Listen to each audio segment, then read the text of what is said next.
كولر محتاج يفهم إن بيراميدز مش هيقع بسهولة.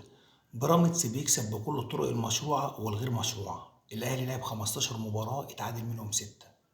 كولر يمتلك الاسكواد الافضل.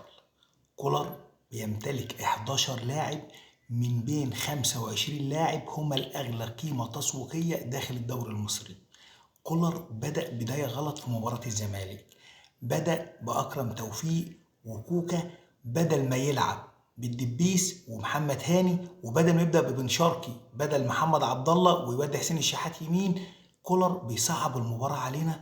أسوأ إدارة فنية لكولر في مباراة القمة. احترم المنافس بلغة الكرة زيادة عن اللزوم. بيفقد نقطتين جداد بسهولة جدا. الاهلي محتاج يفهم كولر. المترجم بتاعه وصل له بيراميدز مش هيقع.